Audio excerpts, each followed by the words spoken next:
The May monthly finals are here, and let's recap the first set of wars in day number 1. We already know that Synchronic Gaming won the golden ticket last month and Navi took home the silver ticket, but due to Pikachu getting a 1-year ban, their silver ticket was removed and given to Vitang. This month in May, we have 6 teams competing, which include Dizzy Esports, otherwise known as X Team, who was just recently signed, HTM MMG, Savage Elite, who was last year's world champion Clash Champs under a new esports org, HTM Esports, Early Attacks, and VM Legacy. In match number 1, Natchoa unfortunately fell short with a 98% 2-star attack, and MMG lost 15-14. In match number 2, Pato left the Town Hall for last and ended up with a 1-star attack, which helped propel HT Esports to round 2. Oh, who needs a 1-star? My God. Next up, Early Attacks and Dizzy Esports match came down to the end, and Yada, with the final attack, had the slowest time, leading to a 2-second loss to Dizzy Esports. The time of 1:24 for Dizzy Esports, and EA are gonna come in with a 1:26. VM Legacy ended up winning their match against HTM Esports, as Riga Torres had the only fail in the whole match with a 99% 2-star. And in the lower bracket, Early Attacks lost yet again on a perfect war with a 1-second differential. Oh no. Wait, what's the time? This is going to come down exactly to the mark, but is he going to get past it or not? This is literally down to a couple of seconds split between the teams. I don't know if that was fast enough or not. That was incredibly close, and I think it is a win for Savage Elite. It turned out that after this match, Early Attacks has decided to disband and no longer will be a team. And now, finally, we jump into today's match between HTM MG and HTM Esports, where the winner advances to take on Savage Elite in the lower bracket.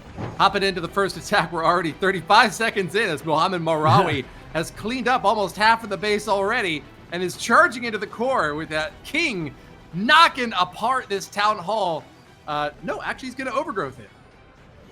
Yeah, with that overgrowth, continuing with the super minions, they did end up coming out of a siege barracks from that far left side.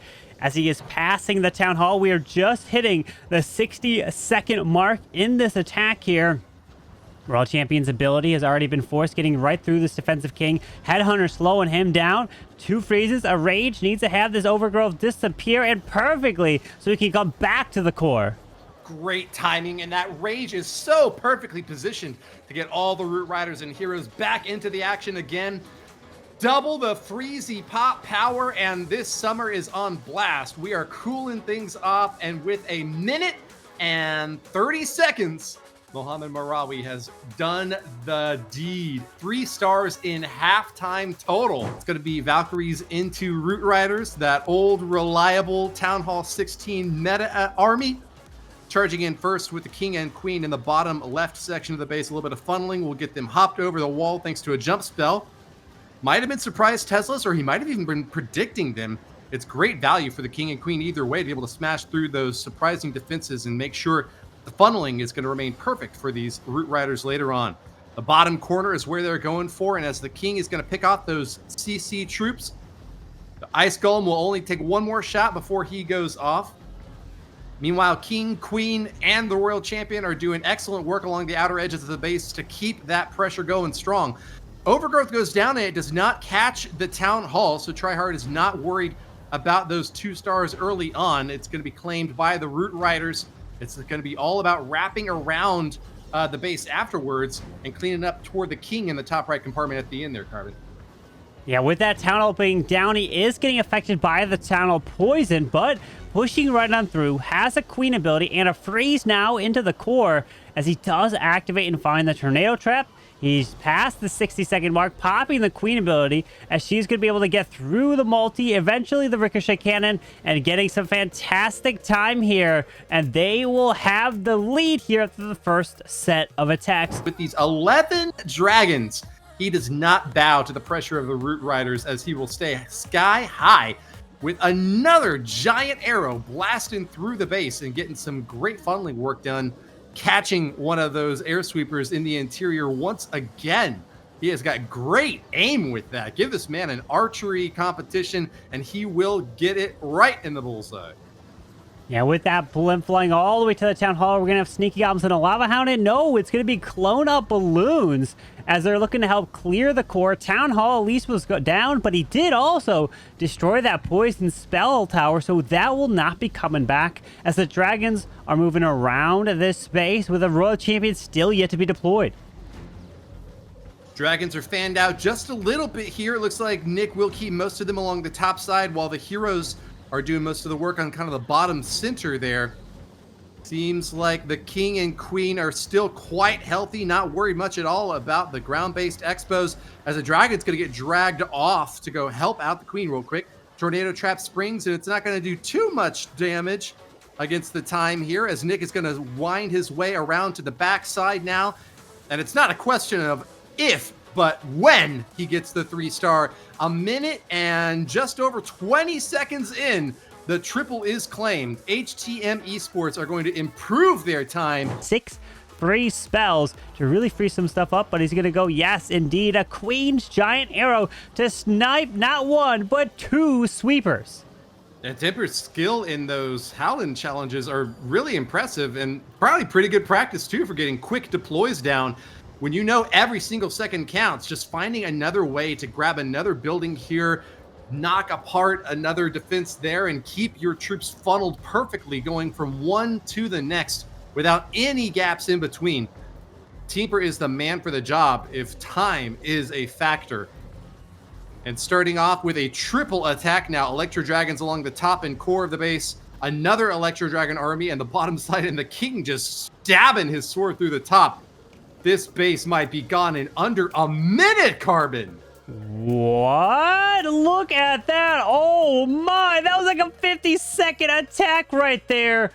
Oh, look at the average attack duration. 51 seconds for a Teemper. I know that you know the overall record for 3-starring a Town Hall 16 base, but 51 seconds, like, oof.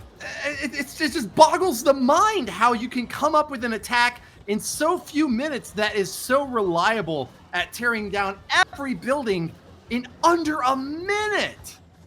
Yeah, it's insane what they can do, but Ghost is going to look to try to do exactly that. At one point, if they can't bring that time down, they're going to have to look to hopefully get a defense, as we do have the Siege Barracks look to come from the bottom side out, clear that. As the King ability has been forced, the Queen can even take that jump to move in towards that Town Hall. Overgrowth is down, shutting off some of the defenses that sit there behind the Town Hall. HTM Esports are just suffering on time, though, against a squad that just does not give even a second's notice.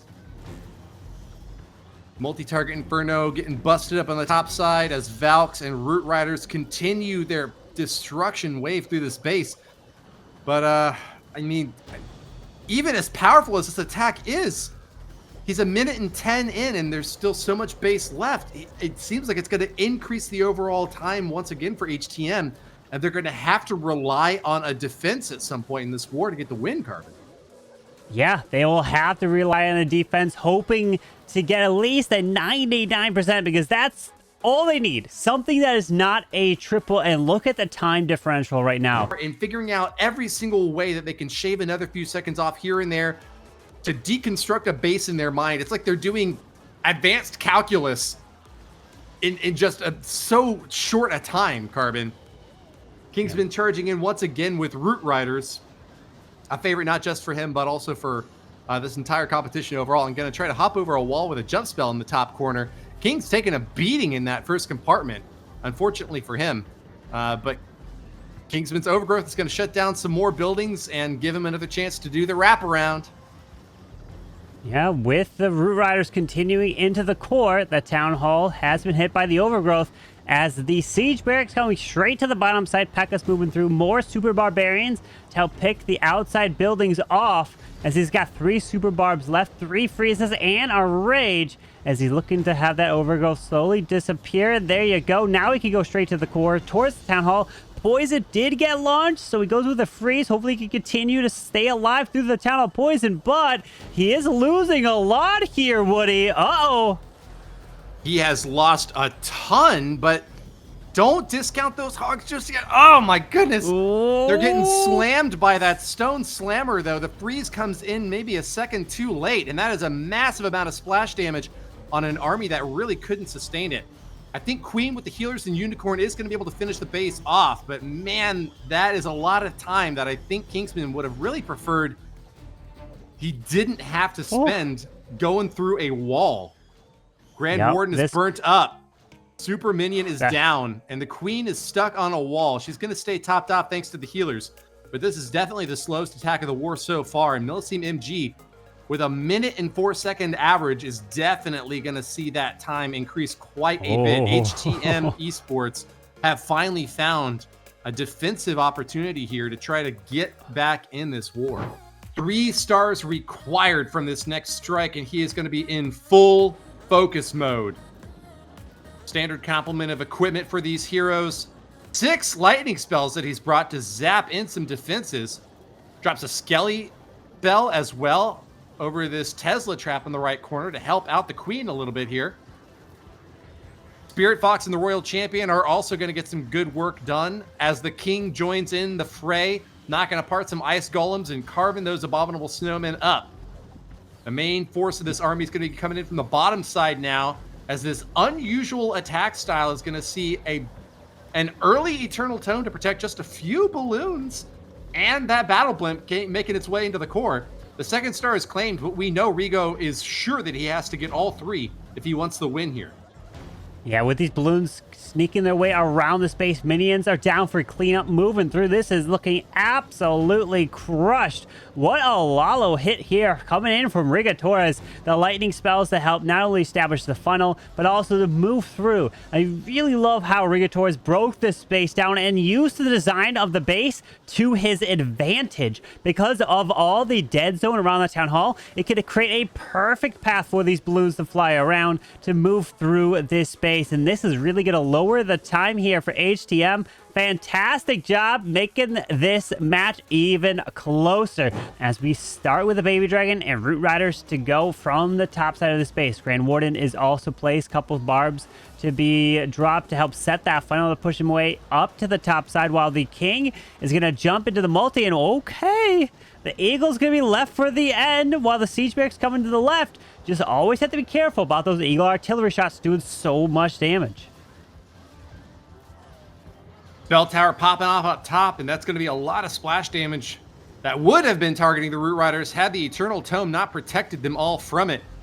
Multi-Infernos are getting frozen and shut down, as the Eagle is also going to be included in that Overgrowth spell on the backside, finishing its splash damage off. Natchoa's got an answer for everything, so it seems, as troops are going to now spread out and wrap around the outer top left and bottom right sides before they get a chance to engage the town hall.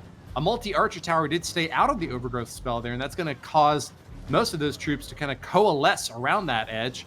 A Tesla's going to drag a few more troops toward the back side of the base as they now try to collapse back in toward the town hall, wanting to finish it off as quickly as they can. Phoenix pops the King back up for a minute, but he will go down after all. And it's going to be a little bit of confusion in the core as the Root Riders are not going to get to go to the town hall early on. They're going to finish it off just at the very end here for a minute and about 25-second attack here from Natchoa. Trying to get a triple. Here we go. The 5th and final attack for HTM goes straight in with the giant arrow. Does not hit that multi. Oh, wait. Oh, okay. He does lightning and take it down. I was going to say, I thought the arrow was just off a little bit. Didn't go exactly to the 6 o'clock side from 12, but he's going in with the Siege Barracks to the right. We've got the Queen charging in with this Grand Warden, and then 27 Rocket Loons, so we can try to be as quick as possible. Town Hall burning up, but that is going to be an Eternal Tome, really just for the heroes this time around to keep them safe, as the first star is claimed. Asian 33 has his fingers flying with Rocket Loons now, even faster than standard Loons. They are doing everything they can to get this base demolished in record time. HTM has got to get this thing finished off lickety-split with one freeze left, ready to drop on that scatter shot. He's going to drop the final wave of Rocket Loons to finish it off. A multi-target Inferno up top is going to be the last key defense to finish off as the minions and super minions are going to collapse onto the top side. Unfortunate that Archer Queen's going to get shut down by the Ice Golem, but it is going to be maybe the fastest attack yet from HTM Esports. Agent 33 has closed it out with a bang, Carbon. Here we go. And he, like you said, Woody, have to hit a 90-second mark going in straight away with that Queen ability. Didn't hit any of the sweepers. So that one sweeper that is over by the Town Hall is pushing in this direction towards the Dragons. Let's see if that's going to play a role in this attack to slow it down. Yeah, even if it doesn't prevent the triple, if it just slows the attack down by enough, that could be a decisive finish for this base. Clone in the core is going to let those super minions take out that air sweeper as the Dragons are going to continue to stay fanned out. They've got that rage gem from the Grand Warden and are pushing through as fast as they can. But the Town Hall stands, Carbon. The super minions got picked off, and that's remaining, doing a lot of damage. The Warden's not even going for it just yet, because it's following the target, the Dragon, and the Warden dies. The Dragon dies. Now he needs to make his way to the Town Hall. Does have the RC ability, has the freeze. The King's ability's already been pushed. He knows he has to be under the minute 30-second triple to win this match. At the worst possible time as well. He's going to drop his last freeze, but not to save the Dragons in the core. He's got no more spells to commit. Hawk knows he's only got 15 seconds left to finish off this base, and it does not look like it is happening, Carbon. HTM Esports are on the defense. The last two buildings stand. Oh my, look at that. The Royal Champion even goes down, and it's not even gonna be a 3-star here, and it's a defense for the base builder Ghost for HTM Esports, and that means HTM Esports are advancing in the lower bracket, and HTM MMG have come to the end of the road, and they will be eliminated from this monthly's finals.